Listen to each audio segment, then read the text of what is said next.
Ngayong araw na ito ay nakita ko po na napakahalaga, maintindihan talaga natin bakit natin kinakailangan ang empowerment ng Banal Espiritu. At nakita ko sa Bible, maraming mga biblical example na sila ay nagtagumpay sa pamumuhay Kristiyano because they are filled with the Holy Spirit, full of the Holy Spirit. So hindi dahil sa sariling lakas, galing, husay tayo magtatagumpay, mga kapatid. Kahit ikaw ay talented ka pa, gifted ka pa, super galing natin, hindi po. Ang sabi ng Bible, it's not by our might, not by our power, but by the power of the Holy Spirit. Amen? At kung minsan, dumarating po yung time, ewan ko kung naranasan nyo, na napaisip kayo, na bakit ganun, pastor? Kung kailan akong naging Christian, kung kailan ako nagbasa ng Bible, kung kailan ako pumupunta sa church, bakit ang dami mong na-experience trial? Bakit may problema? Bakit ganun ang nangyari sa aking buhay? Nagkasakit pa ako? Bakit may nangyari sa aking pamilya? Bakit nakaranas kami ng difficulties?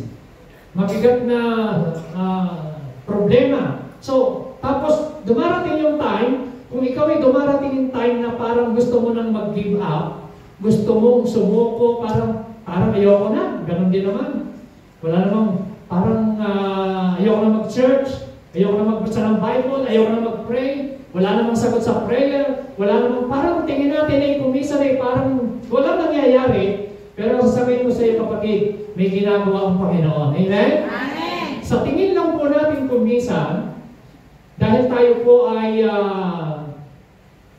natutokso tayo minsan na parang gusto nating mag-give up. At nakita ko dito sa ating pag-aaralan, itong tao na ito, siya po ay super chosen by the Lord.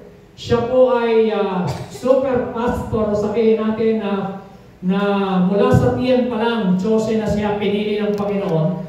Pero dumating sa time na nag-pray siya, sabi niya, Lord, patayin mo na ako. Kuhanin mo na yung buhay ko, ayoko na magpastor. Siya po ay great leader. Great anointed man of God. Pero dumating sa time, sabi niya, Lord, ayoko na. Suko na ako. So mga kapatid, marami tayong mababasa sa Bible na mga taong dumating po yung time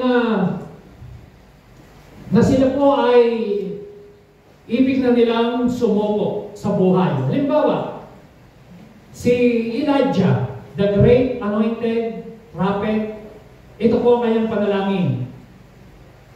Siya po ay pinahabol ni Queen Elizabeth para patayin. Katatapos lang po niya magpababa ng apoy mula sa langit. Katatapos lang niya ng victory, great victory, pero bigla ko siyang na-depress, na-oppress, at gusto niyang magpakamatay. Patayin siya ng Lord. Tingnan niyo po, sabi ng 1 King 19 verse 4, while he himself went a day's journey into the wilderness, he came to a broom bush, sat down under it, and prayed that he might die. Sabi niya, I have enough, Lord. He said, take my life. I am no better than my ancestor. So, tingnan niyo po, ano ang kanyang prayer? Ano yung context ng kanyang prayer? Lord, gusto ko lang mamatay. I have enough. Dumating pa sa buhay mo na, Lord, pakaraming, yung para mo na-experience mo problem series. I have enough. Hanggang dito na, parang lagpas na sa iyong ulo yung problema. I have enough, ayoko na! Suko na ako! Yan din ang prayer ni Elijah. Sabi niya, I have enough! Lord, take my life. I am no better than my ancestor. Wala rin pinagkaiba. So mga kapatid, ibig niya lang sumuko. Itong sino siya? Anointed man of God. Prophet Elijah. Mga kapatid, si Job.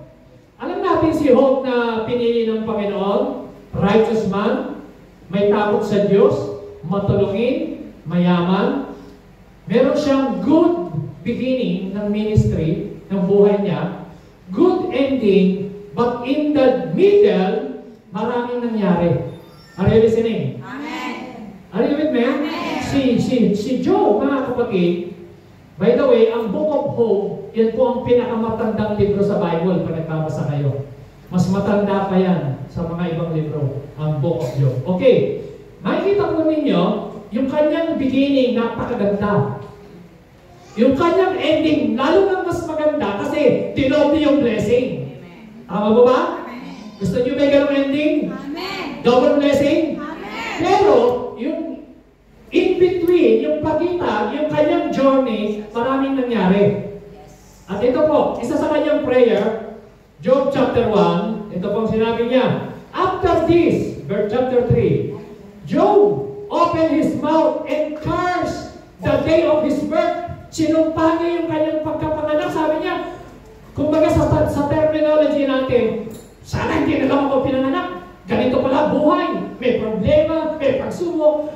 Nawalan ako ng anak, nawalan ako ng kaari-arian, namatay lahat ng aking mga hayupan, lahat ng mga katulong ko, nalimas, nagkasakit pa ako. Ano ba naman buhay ito? So, kinarsh niya yung kanyang pagkapanganak. Verse 3, may the day of my birth perish, and the night that said, a boy is conceived. So, kinarsh niya ang kanyang buhay. Makita niyo po si Job? Example, mga kapatid. Isa nating makikita ng example, mga kapatid, ay si King David. Alam niyo natin si King David, pinakamalapit sa puso ng Panginoon. Ang description ng Bible, he is a man after his own heart. Amen? Amen. Amen ba? Amen. So, pero, nakaranas siya ng depression. Dumating po sa buhay niya, sabi niya rito po sa 1 Samuel chapter 3, verse 4. So David and his men wept aloud until they had no strength left to weep. Si David dumating sa umiyak siya ng umiyak, nanangis siya ng nanangis, hanggang naubos na yung lakas niya, ubos na yung luha, wala na siyang maiyak. Naranasan niyo na ba yun? Na umiyak ka sa problema, umiyak ka sa depression, wala ka nang mainiyak, wala ka nang mailuha, ubos na yung lakas mo, wala ka nang magawa. Bakit? Kasi yung kanyang asawa, yung mga anak, ay kinaptives ng mga kalaban. Na-distress siya. Pero alam nyo, lumapit siya sa Panginoon at pinalakas siya ng Panginoon. Kaya nga, nalikha niya ito Itong awit, chapter 6, verse 5, among the dead, no one proclaim your name who praises you from the grave. I am worn out from my groaning. All night long, I flood my bed with weeping. So buong gabi, sa kanyang pag-iyak, yung kanyang bed, punong-puno ng luha, lumalangoy sa luha. Lumalangoy. So mga kapatid, ganyang katindi yung kanyang depression. Sino sa inyo nakakaranas ngayon ng problema? Nakaka-encounter. Lahat po ba tayo may problema? Lahat po ba may depression minsan? Okay, so dumadating po yan. Hindi po tayo exempted, kahit pastor pa, kahit nga propeta pa. Ito ho, pinili ng Panginoon. Sabi niya, all night long, I flood my bed with weeping. Bumabaha, pero bumabaha ng luha sa kanyang kwarto. My eyes grow weak with sorrow. They pain because of all my woes. Makita niyo po itong si David, pinili ng Panginoon, pero nakaranas din ng depression. So sa Bible, meron tayong pag-uusapan sa Numbers chapter 11 na siya po ay chosen vessel ng Panginoon, pero dumating yung time na siya din ho ay na-depress sa kanyang mga pinagpapastorang tupa. At gusto niya nang sumuko. Gusto niya nang umayaw. Kasi yung kanyang pinapastoran ay puro makukulit, mga reklamador, matigas ang ulo, buti na lang hindi ganyan ang Church on the Rock family. Amen! Isa lang ang lakas ng amen dito ha. Amen ba mga Church on the Rock pamilya? Are you ready to receive the word of God? So kung nakaranas ka ng depression kapatid, difficulties, you are not alone. Amen? Amen. Welcome to the club. Ang sabi po ni Moises, siya po ang pag-uusapan natin. So, number one, bakit natin ito pag-uusapan? Because God's mission can never be accomplished in human strength alone. Hindi po natin kaya sa sarili natin, mga kapatid, na ma-accomplish ang pinagagawa ng Panginoon. Amen? So, kailangan po natin ang kapangyarihan ng Banal na Espiritu. Meron po tayong malaking misyon. Amen po ba? Amen. Ano po ang mission natin? To go to all the world and preach the Word of God and make them disciples. Sabi ng Panginoon, go and preach the Word of God and make disciples. And baptizing them in the name of the Father, the Son, and the Holy Spirit. Anong pangako ng Panginoon? I am with you even to the end of the earth. Hindi kita pababayaan.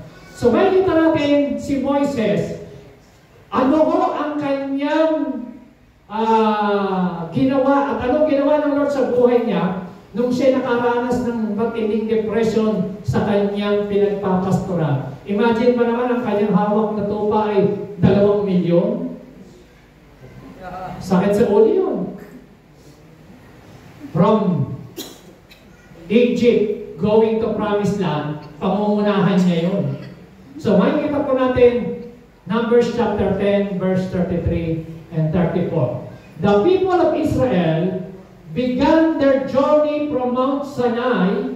They traveled 3 days, and the Levites who carried the sacred chest led the way so that the Lord could show them where to come. Verse 34. And the cloud always stayed with them. Sabihin natin, the cloud. The cloud. So mga kapatid, sa paglalakbay ng mga Israelita, unang bagay natin makikita, God's presence. Sabihin natin, God's presence. God's presence. Sa araw ho, sila'y pinapayungan ng cloud. Ulap. Kasi po, matinding init sa disyerto. Amen? Pero sa gabi, madilim, kailangan nila ng pillars of fire na mamumuno sa kanila. Yun po ay simbolo ng Holy Spirit. So mga kapatid, excited ang mga Israelita. Lakbay sila sa kanilang journey going to Promised Land. Pero alam nyo, dumating yung time. Sa chapter 10, verse 35, ang sabi diyan, each day, as the Israelites began their journey. Ano ang nangyari? Moses would pray our Lord. Sabi niya, defeat your enemy and make them run. Alam niyo kung bakit nag-pray siyang ganyan si Moises? Sabay kita niyo po sa Numbers chapter 11 verse 1. Ito po ang sinabi. Nandiyan po tayo sa chapter 10. Ano? Pero yung chapter 11 verse 1, ito po ang nangyari karugtong niyang chapter 10. Sabi ng verse 10, now the people complain about their hardship. Anong ginawa nila? Ha? Now, the people complain. Nagsimula silang magreklamo. So, after ng Numbers chapter 10, verse 34, last verse po yan ng chapter 10. So, chapter 11, verse 1, karugtong po yun, bigla ho, ito na ang mga tao. Yung kanyang mga miyembro, nagreklamo na. Sabi natin, complain. Complain. Ano reklamo? Hardship. So mga kapatid, lesson number 1, yung presensya ng Diyos kasama nila, sabi ng verse 34, kaya lang, sa kanilang journey, naka-experience sila ng hardship. Sabi natin, hardship. Hardship. So, alam niyo po ba, sa ating paglilingkod sa Panginoon, mga kapatid, sa pagsaserve mo kay Lord, hindi tayo exempted, makakaranas tayo ng trials, difficulties, makakaranas tayo ng pagsubok. Pero ano po ang purpose niyan? To test our faith, to test our vision, to test our character, and to build our faith. Palapakan natin ang Panginoon. Amen? Kung tayo po ay magtatagumpay sa bagay na yan, so lahat po tayo, dumadaan sa mga bagay na yan, dahil may purpose ang Panginoon. May purpose yan. So ito pong mga Israelita, umaga-umaga, araw-araw, nandun na sa pintuan ng tent, may dala-dala sila, hindi pagkain, hindi blessing, ang dala, reklamo. Sabi natin, complain. Complain. So ano nangyari? The fire from the Lord among them and consumed some of the outskirts of the camp. Alam niyo ho, kapag dahil sa reklamo nila, nagalit ang Panginoon, so nagpadala ang Diyos ng apoy. Alam niyo yung apoy, maraming symbol yan eh. Fire is the symbol of the Holy Spirit. At pwede rin yung judgment. At pwede, kasi ang fire, yung tira niyo po yung mga gold na nakuha sa bundok, dumadaan sa purifying fire. So, pinupuro tayo sa pamagitan ng apoy ng Banal na Espiritu. And God, He is a consuming fire ang Panginoon mismo. Nagalit siya dahil sa kanilang reklamo. So ano po ang dahilan? Wala raw silang makain. Ito ang reklamo nila, mga kapatid. We remember the feast we ate in Egypt. Naalala nila yung mga pagkain sa Ehipto. Anong pagkain nila? Kumakain kami ng cucumbers, melons, leeks, onions, and garlic. But now we have lost our appetite. Wala na kaming gana ngayon. Bakit ano nangyari? We never see anything but this manna. Ang nakikita lang nilang pagkain puro manna. Mana sa umaga, mana sa tanghali, mana sa gabi. Napakarami nilang namana. Napagpapala sa Panginoon. Ngayon, sabi niya, we remember the peace. So mga kapatid, kapag ang tao ay nagsimulang manghina spiritually, bumabalik yung kanilang memory, naalala nilang balikan yung nakaraan.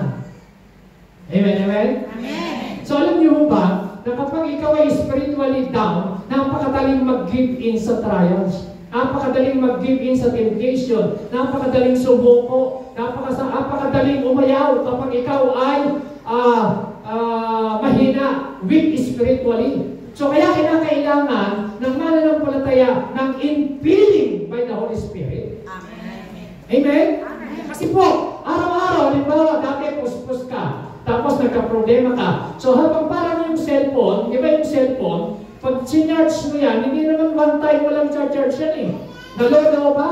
So maraming Kristiyano spiritually low ba? Tingnan mo yung katabi mo, ano yung tsura niyan? Fully charged o low ba? Fully charged. Hallelujah. Palakpakan naman sila. Amen? Nag-charge lang niya nung Sunday. Amen ba? Ready ba kayong mag-charge ngayon? Ready ba kayong mag-charge ngayon?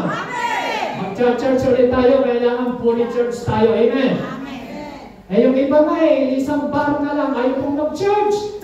Kaya wala, hindi na makakontak at hindi na rin makontak. Wala nang signal. Oh, brad, oh sister, ano, kumusta ka na? Hindi ka na namin nakikita eh, walang signal. Walang signal kay Lord, ano? Hindi na nakakarinig kay Lord, wala na. Bakit? Spiritually low ba? Amen? Amen! Anong problema nila? Bumalik sila, sabi nila, tama na. But now we have lost our appetite. We never see anything but this manna. Ang nakikita nila, puro manna. Mga kapatid, number one, reklamo ng mga Israelita about pagkain. Ang problema ng mga tao, pagkain. Kaya first temptation, kung paano at bakit nagkasala si Eva at si Adan ay dahil sa pagkain.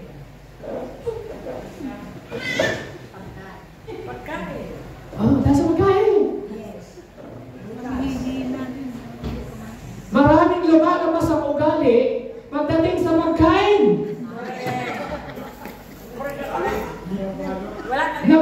Nagmumulto yung dating ugali, yung dating buhay na pag kumuha ng pagkain.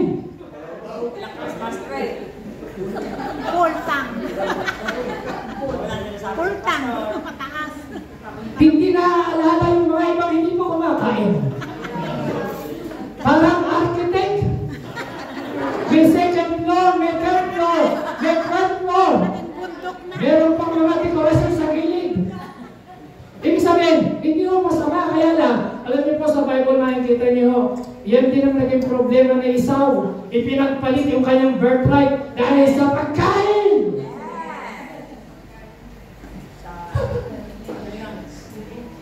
So mga kapatid, nakikita niyo, ang problema ng Israelita, kung bakit nakiklaro dahil sa pagkain. Kaya po, napakahalaga na dapat natin maintindihan na kinakailangan talaga tayong mapuspos ng Holy Spirit. Kasi po, pagdating sa pagkain, nabubuhay yung ating flesh, yung ating physical. Kasi yun ang gusto ng flesh kumain, matulog, pleasure. Kaya tayo tinuturuan ng fasting and prayer to overcome the flesh. Amen? Kaya ho, yun ang pang-kontra sa laman. So, mga kapatid, napakahalaga. Okay? So, hanggang ito po sila ay lumapit kay Moises. Alam niyo ginawa ni Moises? Sabi niya, verse 35, each day, bawat araw, as the Israelites began their journey, anong ginawa ni Moises? Moses would pray. Anong ginawa ni Moises? Pray.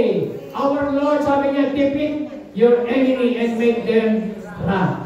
So, tulad po ng exhortation kanina, the power of prayer, alam niyo mga kapatid, yung ginagawa natin, kaya i-encourage ko po kayo, mag-join sa 21 days fasting and prayer. So, sumama kayo sa prayer challenge kasi po, ang ating pananalangin, prayer is our spiritual weapon to defeat our enemy. Amen! Amen! Prayer is our spiritual weapon. Ano sabi niya? Si Moises, alam niya ang sikreto kung paano niya matatalo ang mga kalaban. Sabi niya, Lord, defeat your enemy. Pero anong ginawa niya? Through prayer. Amen? Amen. Kaya nga maraming nagsasabi, pag hindi mo kayang tagumpayan ang iyong mga problema, pagsubok, tuhurin mo. Ibig sabihin, iluhod mo kay Lord. Magpakumbaba ka. Anong sabi ng Panginoon? If my people who are called by my name shall humble themselves and pray and turn from their wicked ways, I will forgive their sins, I will heal their land, and I will heal from heaven. Amen? Ako'y makikinig, I will heal from heaven. 2 Chronicles 7 verse 14. So, verse 36, and when they stopped to set up camp, he would pray. Lagi ito si Moises sa kanilang paglalakbay. Yung mga miyembro niya, 2 milyon, ang iniisip, pipino. Ang iniisip, pagkain. Ang iniisip, watermelon. Ang iniisip, ano sabi diyan, yung mga pagkain nila? Ang iniisip nila, mga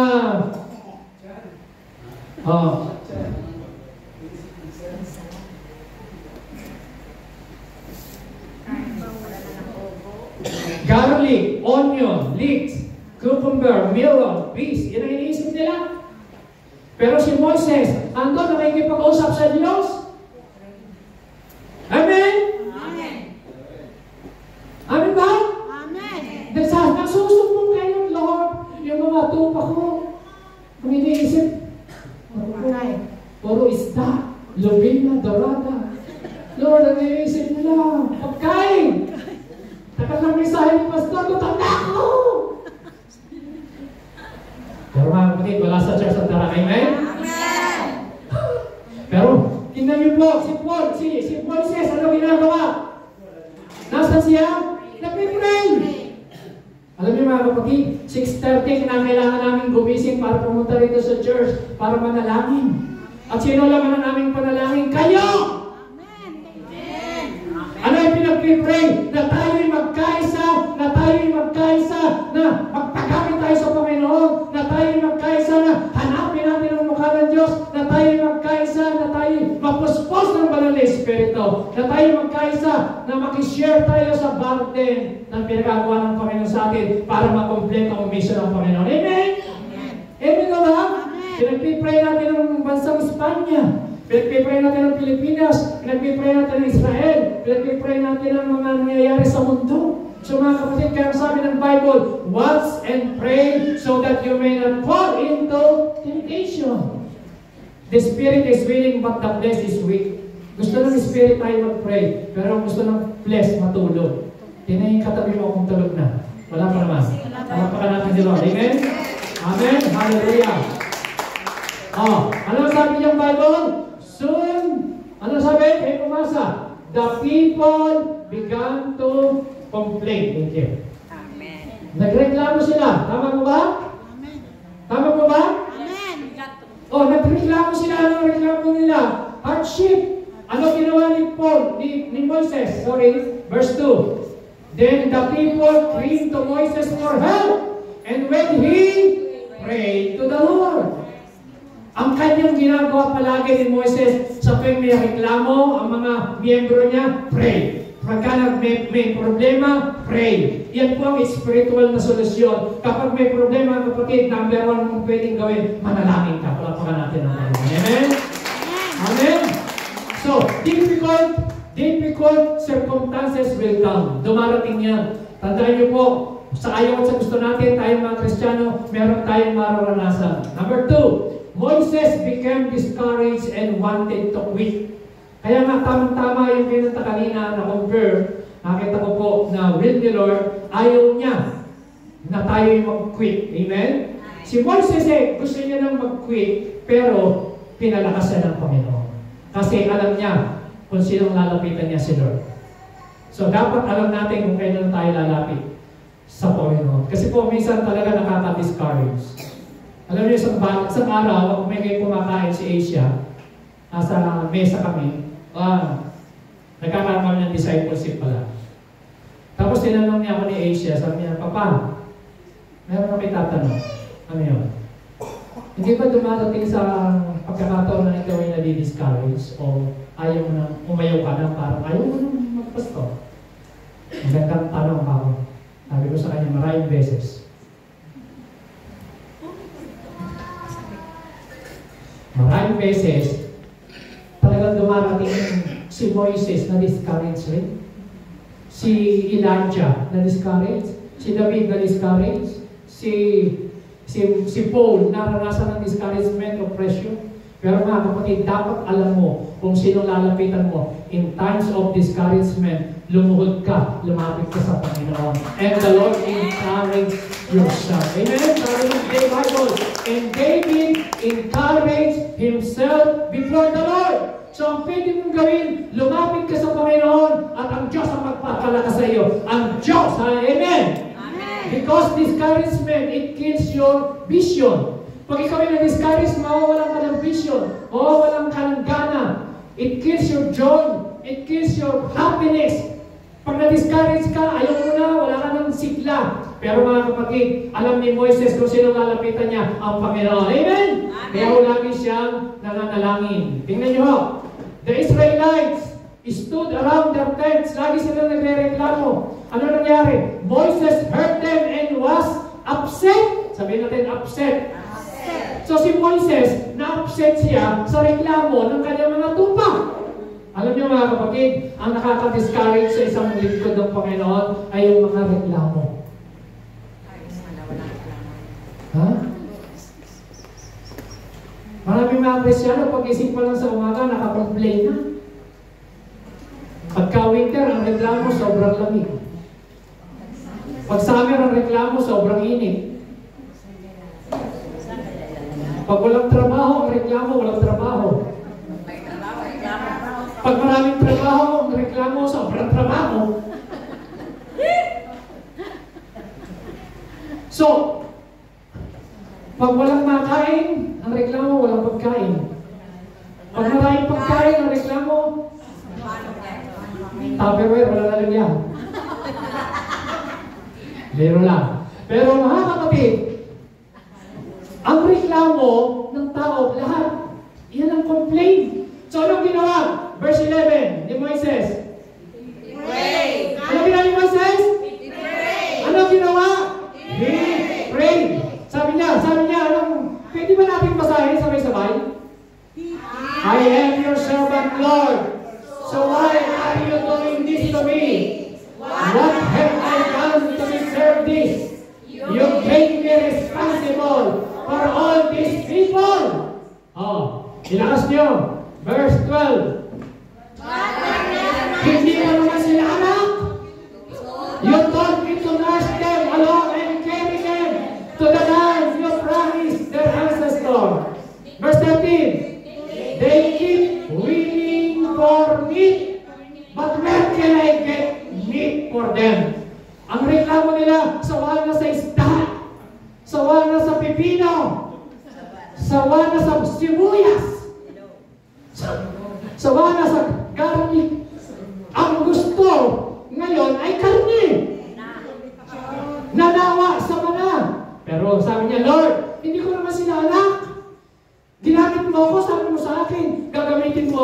Paunahan ko ang mga Israelita from Egypt going to Promised Land. Ginawa ko naman. Pero Lord, ito na ang mga tupa. 2 milyon araw-araw tingunaga na sa pinto ng templo. Puro reklamo.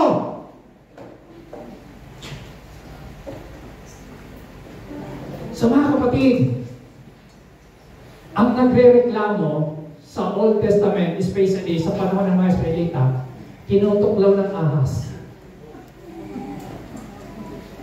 Oo. Basahin niyo po ang history. Tinutuklaw ang mga nagre-reklamo, natutuklaw ng ahas ang mga reklamo. Anong ginawa ni Moises? Ilakas niyo, basahin niyo po. This job has so much for me. How can I take care of all these? Ito ho, mga kapatid, ito po ang prayer ng pastor at ni Moises at ng mga lingkod ng Lord. Sabi niya, this job is too much. Itong gawain, alam niyo, hindi basta-basta magpastor. Lalo na kung pangungunahan niyo 2 milyon. 2 milyong kaisipan, 2 milyong katuwiran, 2 milyong ugali. Eh, yung magpastor ka nga lang sa 50 na yan. 50 ugali. Ang gusto ng isa, ganito, gusto ng isa, ganito. Pag di mo na pagbigyan, nagtampo na. Pinakuatin. So, mahirap. Hindi basta-basta. Tama? Lalo na yun si Moises, sabi niya, Lord, itong job na pinagkalaw mo sa amin, hindi basta-basta. Pero, hindi ko ito kaya sa sarili ko. Anong prayer niya? Verse 15. Ilakas niyo po. If this is the way you're going to treat me. Wow. Ay, pag-pray niyo ba yan? Lord, ang bigat ng trabaho binigay mo sa akin.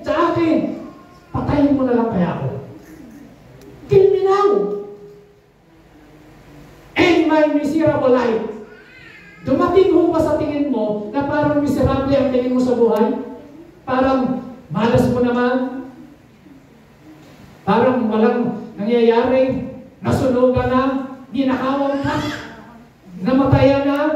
Binahaw ka? So mga kapatid, parang miserable. Tapos nagpipray na yan, discourage ka na, Lord, ano gagawin ko? Alam niyo mga kapatid, sinagot ng Diyos ang panalangin ni Moises. Are you ready for this? Amen. So number 1, hindi natin kaya sa sarili natin pagtagumpayan, ma-accomplish ang mission sa pamagitan ng ating sarili.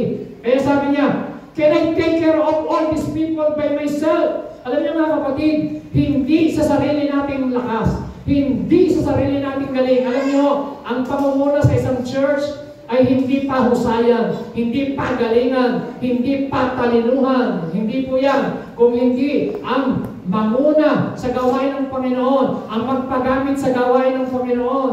Ikaw ay gusto mong ikaw ay gamitin ng Lord, kailangan matuto tayong magpakumbaba, lumapit sa Panginoon. Kailangan natin ang grace and mercy ng Panginoon. Amen? Amen. Hindi sa sarili nating lakas. Pagkapalaan mo si Lord. Amen? Kaya si Moses, ang laki ng kanyang responsibilidad. Alam niyo mga kapatid, malaki ang responsibilidad na nakaatang sa ating mga balikat. At hindi lang sa pastor. So, kinakailangan ang buong kongregasyon ay magkaisa na tuparin natin yung mission, yung vision. Pinagagawa na Diyos sa atin. Ano tayo po? Mag-a-anniversary tayo. 23 years na tayo mga kapatid. 23. Sabi natin 23. 23. Ibig sabihin, yung 23 kahit sa edad yun na tao, yung 23, hindi ka na ninyo. Hindi ka na bata. Amen? Amen ba? So ang church, papasok na po tayo sa 23. Ibig sabihin, kinakailangan na tayong mag-stand firm. Wala na dapat dito yung, ay, nagtampo ako, natisod ako, na-Istanbul ako, nagre-reklamo. Dapat lahat na ng member ng church ay matatag na, matibay na, stable na ang pananampalataya because you are already 23 years old sa iyong pananampalataya. Amen? Eh kung minsan, may mga bago, nauunahan pa yung dati. Mas mabilis silang lumago. So may mga bago tayo rito, mabilis lumago. Bakit? Kasi sila po ay focus, nagpapasa, nakikinig, nagpa-participate. Hindi po sila, makita niyo po yung kanilang tulong sa church.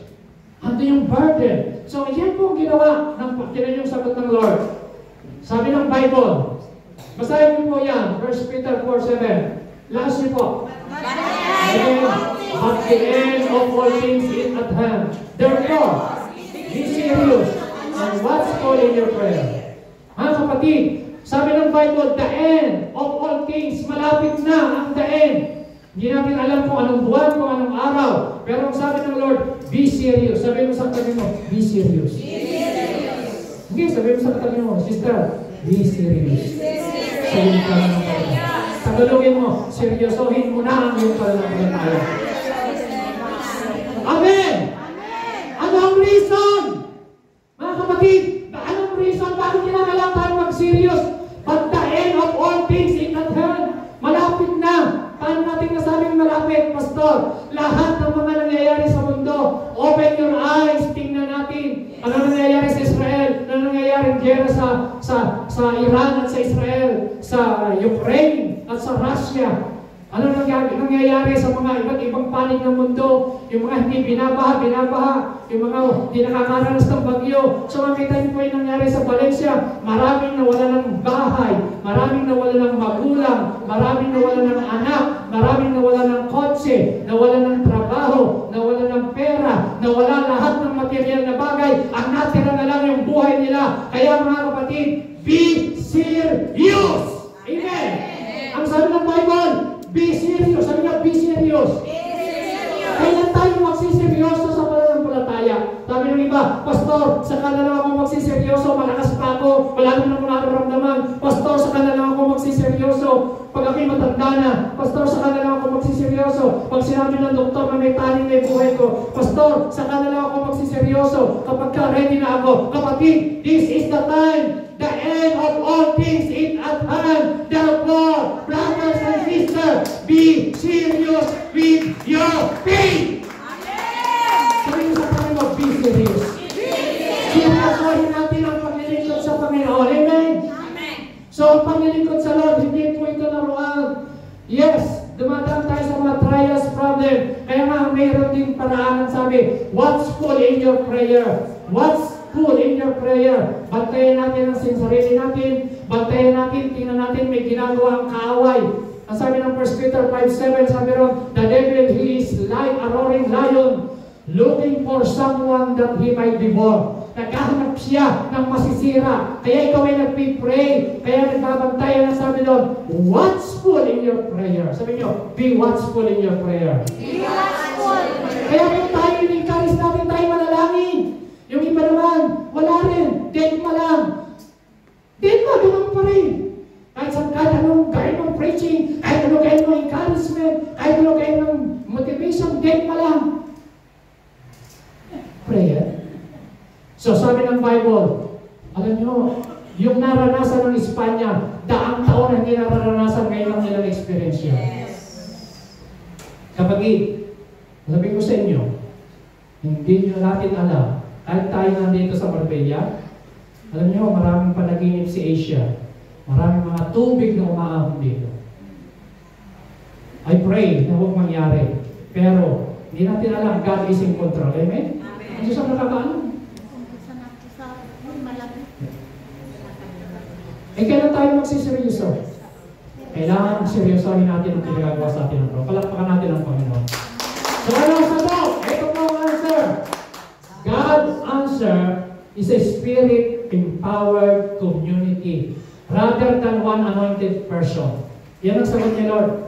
Ituloy natin yung ating pinag-aaralan. Chapter 11, verse 16 and 17.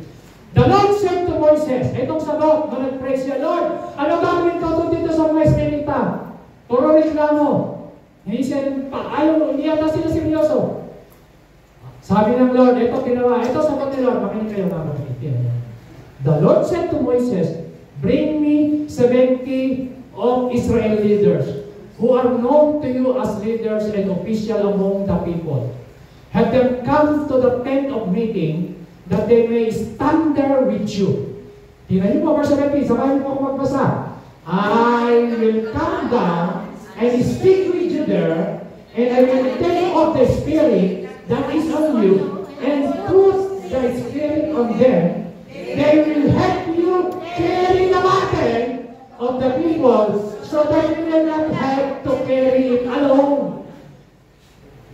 Moises. Nanalangin sa niya, Lord, ano gagawin ko rito sa mga Israelita rito? 2 million, Lord. Nagrereklamo.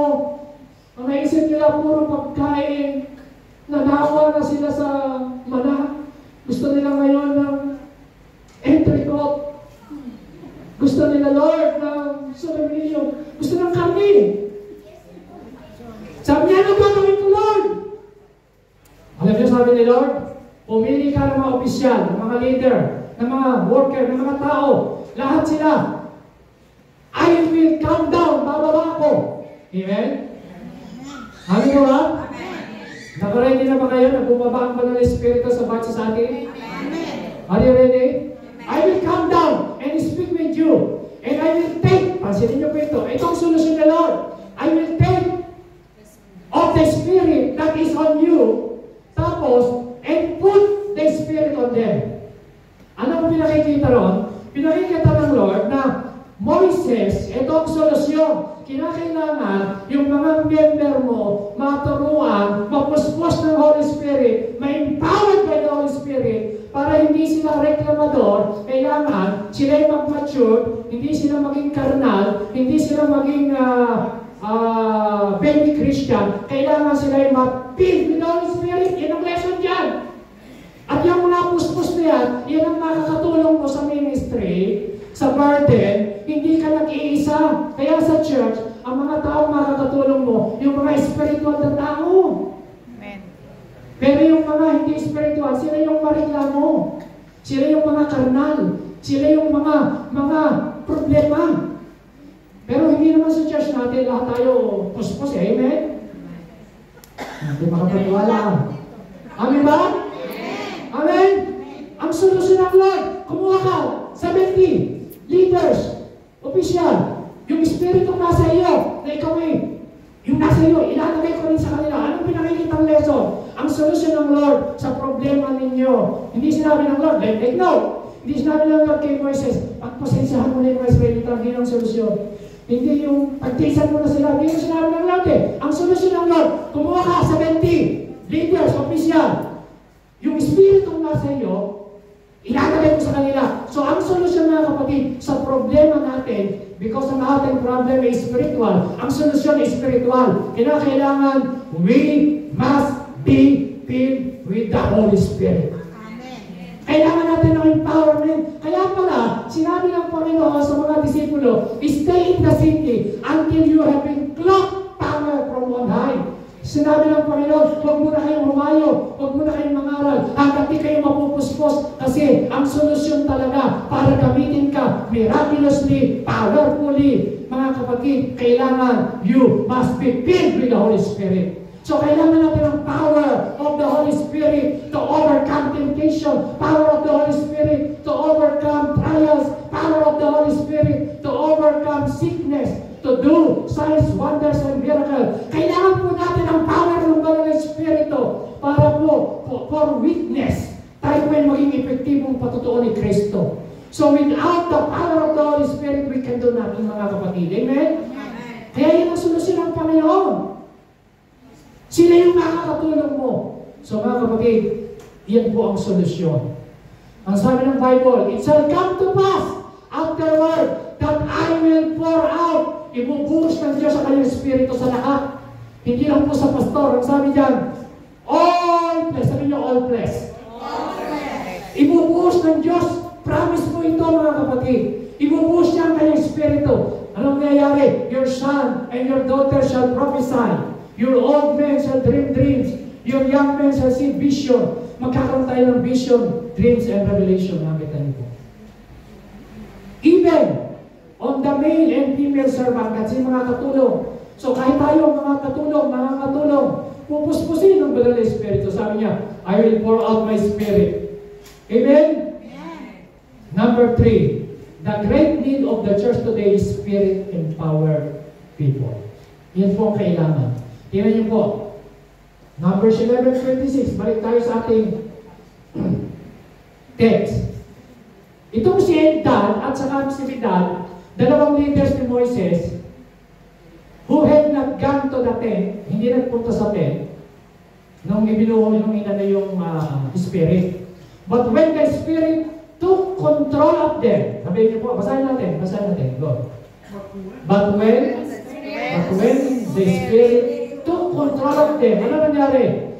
They began shouting like prophets.